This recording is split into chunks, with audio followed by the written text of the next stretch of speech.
Regional Social and Economic Development Programme 2 directly benefits Serbia's economic development, the employment rate growth and the citizens' everyday life.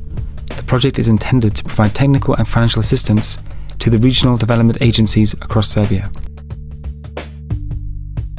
Successful regional development requires organisations which can intervene at the regional level.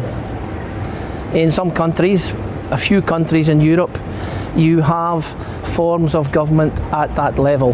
For example, the Länder in Germany, the provinces in Belgium. In many other countries, you do not have levels of government at that intermediate level, and that is the case in Serbia, with the exception of the provincial authority in Vojvodina. Regional Development Agency's goals are preparation and implementation of regional development projects, supporting small and medium enterprises, improving links and cooperation between the municipalities and the rural and underdeveloped areas with a view to boosting the citizens' living standard and contributing to the even development of Serbia. Ovo je jedna od možda veoma dobrih prilika. This is a good opportunity to test our willingness to enter into partnerships, to look beyond our own backyards and to get interested in the problems our neighbours might be facing, so that we could seek ways to achieve maximum effect upon dealing with these problems in a concerted way.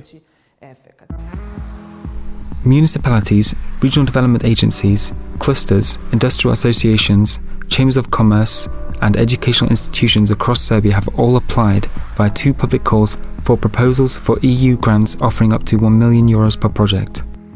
We're looking to try and generate employment opportunities, and where employment already exists, to ensure that employment continues into the future. So it is to support local economic activity in the regions. The regions obviously cover the whole of Serbia and now includes Belgrade. So it is a national project. The grant scheme funds within the second call for project proposals in Serbia amount to €10.8 million. Between €75,000 and €250,000 was allocated for smaller projects within the second call, whilst the bigger projects were granted between €250,000 and €1 million. Unemployment for the youth between 18 and 24 years old is very high, and therefore the biggest challenge is to create jobs. The second issue that is very important for Serbia is that there used to be very much a public economy with big administrations and big ministries and local authorities. These days there's a sea change towards private sector. The current assistance from the World Bank and from IMF are insisting that the Serbians reduce the public sector, and therefore the huge stress on creating jobs becomes one for the private enterprise.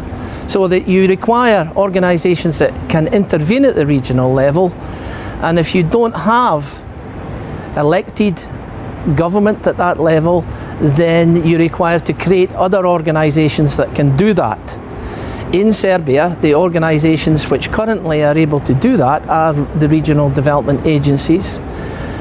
They have the support of the municipalities because they are required to have a democratic legitimacy to be able to do what they are doing in the regions of Serbia.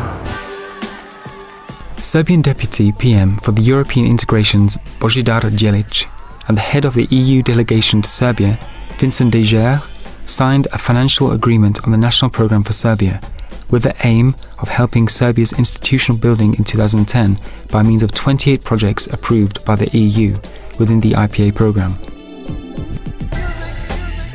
The European Union will be investing through various projects around €1 billion in Serbia within the next 5 years.